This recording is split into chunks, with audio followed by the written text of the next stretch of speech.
So let's talk. So the lottery is tonight. It precedes game one of the Western Conference Finals between the Nuggets and the Lakers. And you can bet on these things, right? DraftKings has all kinds of props up in terms of, who's going to be the number one pick. First of all, the prize, Victor Wembanyama. Victor Wembanyama, the 7'2", 19-year-old Frenchman who Kelley and I, among others here in Vegas, went to see play when he was in town over there in Henderson at the Dollar Center Loan Arena some months ago. And I think my comment afterwards was, my mother could have walked in the gym and been like, they should pick him first. He looks pretty good out there. Dollar Loan Center. Get it right, Gill. Come on. What did I say? I don't know. The Dollar Center Loan Arena or something? I thought I said Dollar Loan Center Arena. What did I say? I don't know. Oh, maybe I got it wrong. Anyway, that's where we saw him.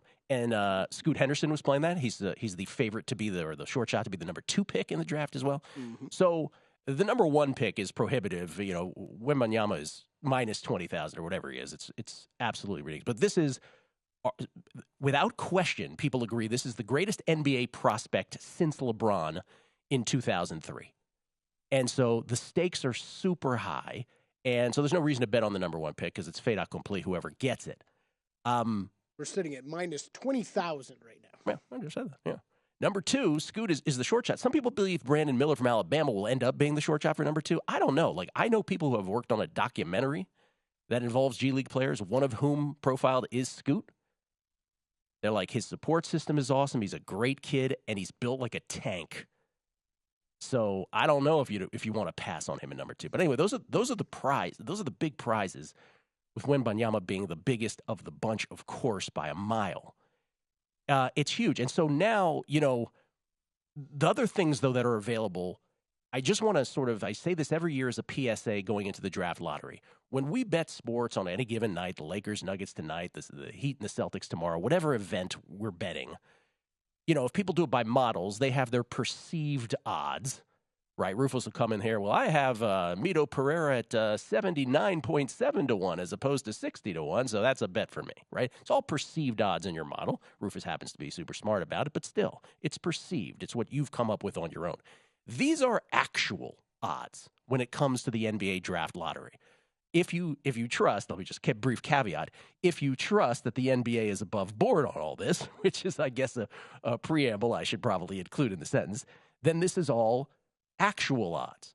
Detroit, Houston, and San Antonio, the 3 worst teams in the NBA by record this year, they all have a 14% chance to get the number 1 pick in the draft. By the way, they also have a 15.4% to get in the top 4. But let's just focus on number 1. They have a 14% chance, and then the Hornets, who finished with the 4th worst record, have a 12.5% chance. And then it cascades on down there throughout the lottery teams. But what I'm trying to get at is, if you are, most of the bets, most of the props that are available are who will get will this team get the number 1 pick, or who will get the number 1, who will get the number 2, which team will get the number 3.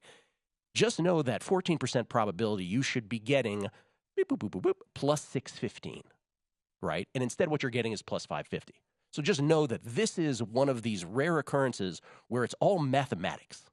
And so just know if you're betting this, maybe you want to do it for fun, but if you're betting this, you're getting the worst of it by math. So that's the first thing you want to say about this. But, if you want a little entertainment, okay. The other thing I just want to say about this is we are not getting to watch the lottery tonight. We don't ever get to watch the lottery. It's all misnamed. What we get to see is the lottery results. The lottery takes place behind closed doors before the broadcast. Do you know how this works, Kelley? Do you know how this actual lottery works? I mean, please walk us through it all again, because I remember reading the deep pieces like 2 years ago. Ladies and gentlemen, if you want deep dive how the lottery works analysis, it is ridiculous. You've come to the right place. So by the way, the NBA, and I'm not lying about this, from their inception, when did the NBA start? The 1940s? From the beginning of this league, this association, if you will, they've never figured out quite how to do the draft and how to end up with the first pick. I could do a whole history on it. Do you want a little history on it? Sure, why not? We're deep enough. So, when the league first started, it was just, the worst team got the worst team got the first pick in the draft. The best team got the last pick. But there was some territorial rights things where, if there was a player from your region, this is before all of us were born, most of us. If there was a player from your region, you could grab him and you'd forfeit your first round pick. So there was that weird territorial thing. But anyway, in the 60s, they decided, okay, this is like mid-'60s. They're like, we've got it. You ready for our innovation on how to get the number 1 pick in the draft? Coin flip. That's what we're going to do. So literally when I was a kid, Kelley, in 1981, the Rockets got to the NBA Finals. They had Moses Malone. They lose Moses Malone to the Sixers. He ends up winning a championship with the Sixers, the Fo Sixers in 1983. And so the Rockets, the rule then when I was a kid was the worst team in the East and the worst team in the West get to flip a coin, regardless of record, for the number 1 pick in the draft. So if you were the second worst team in your conference, you were out of luck. So the Rockets and the Pacers in 83 ended up with the same worst record. They were tanking away, both of them. They ended up with the Rockets won the coin flip. Literally a coin flipped once. They won it, and they got Ralph Sampson. What's really sad is how little we've come in 40 years. Listen to this. The next year, 84, this is the Jordan draft where Jordan ends up getting picked 3rd. The Rockets with Ralph Sampson only are 3 games better, right? They end up with the worst record in the West. They were in the West. Indiana, again, with the worst record in the East. But Indiana was actually 3 games worse. But again, that's the rule. They flip a coin. The Rockets win again. They get Akeem Olajuwon. And as we know, they end up winning 2 championships a decade later. By the way, these things take a while to manifest, but tanking and lotteries and picking first in the NBA, I'm telling you, this is like the biggest correlation thing ever. And a lot of times it does work, but a lot of times it creates massive dynasties. So that's when in 85 they decided, all right, we can't do this coin flip thing. We got to come up with a lottery. That's what we're going to do. We'll prevent tanking. And so they did the envelopes thing. Basically, in 85, they were like, okay, we're going to do this innovative system where, it's going to be the top. We're just going to do it. The teams, all the teams in the lottery, randomly thrown into a sphere with the envelopes. Then there was the whole, New York Knicks conspiracy thing, the sealed envelope that Bill Simmons. That was the first year they did it? That was the first year of the lottery, and the Knicks ended up getting Patrick Ewing. Yeah. I know it's like the most famous lottery story, but... By the way, they did it for every pick in the lottery. They would just randomly select. So you had equal chance no matter who you were in the lottery. They did it 85 and 86, and then they were like, after 2 years, they're like, wait a minute, there's got to be a better way. So 87, they decided to weight it to the 3 worst teams. They started to give the 3 worst teams the best shot. And they did that in 87 and 88. And I think then after that, or 87, 88 and 89, and after that, they were like, okay, let's weight it even more. Towards the worst teams. Anyway, you had all kinds of things that happened. So in 93, the Magic had 1 shot in 66, and they ended up getting the number 1 pick. They picked Chris Webber. They trade him to Golden State for Anthony Hardaway and like 3 first-round picks. Orlando ended up getting to an NBA Finals, with Anthony. Beat Jordan when Jordan came back from the baseball thing.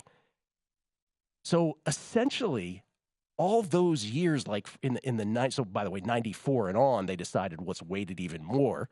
And so from 94 to 2017, the worst team got 25% of the ping pong balls. Through 2018, pardon me. If you remember on a numbers game, we did Tankapalooza. We do money line. We do brain dead money line parlays every night because we knew the prize was 25% of the ping pong balls and a chance to draft DeAndre Ayton. And the Phoenix Suns lost their last 27 games against other non-tanking teams, like Devin Booker with the strange hand injury.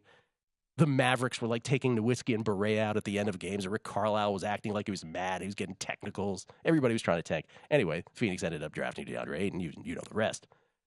It was only then that they went to this current system where, like, now we've got it. The worst 3 teams will be even. They'll all get 14% of the ping pong balls.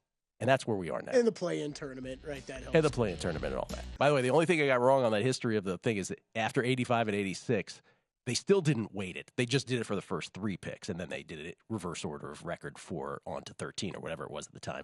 But yes, then only in 1990 did they go to weighted odds. They're like, I know, we'll actually give the worst teams a better chance. And then they kept adjusting that through time. I don't know why that still seems to make the most sense to me. Like, if you wanted to do a lottery like top 5 and then scale it down from there. Listen, they finally have gotten it more or less as good as they're going to get it. Because remember, this year when it happened, I was like, there is no Tankapalooza because Detroit, Houston, and San Antonio are so much worse than every other team. They can afford to win games at this point. So there's no tanking at play because they've already accomplished what they wanted to accomplish. Real quick before we get to Drew. So here's the process tonight. We are not watching the lottery. Don't be fooled. We get to see the lottery results. The lottery takes place beforehand in a closed room, which makes this ridiculous, by the way, because you have to trust what's happening. There's 14 teams in the lottery, Kelley. They are all weighted. Again, we talked about from worst record to the best record of the lottery teams. There's 14 ping pong balls, numbered 1 through 14. They will pull out combinations of 4. There are 1,000 different permutations. By the way, there's 1,001 different permutations of it. 1 is a discard if it happens to come up. But of the 1,000 permutations, they proportionally assign, you ready for this? They assign combinations to teams proportionally based on their percentage chance. So in other words, let me make it the easiest. The New Orleans Pelicans have the best record of all the lottery teams, and they have a 0.5% chance to get the number 1 pick. Therefore, only 5 of the 1,000 possible combinations of 4 balls that are randomly picked out of 1 through 14 go to them. Okay, yeah. By the way, if it happens that a team gets the number 1 combination and then they get the number 2, they discard and they do the 2 again. That was a great dumbed-down explanation. You're welcome. I was like, I have no idea what Gill just said. Yeah. That's how they do it. And by the way, they're timed. It's like 20 seconds for the first pull, then it's 10 seconds for the second ball, then it's 10 seconds for the third, 10 seconds for the fourth. The guy who's timing it, I kid you not, has his back to the thing. Like, it's this whole ridiculous process. We don't get to see any of it. Ladies and gentlemen, that's your draft dissertation. We'll do more later. I got history. Go to VSiN.com/subscribe to become a VSiN Pro subscriber today.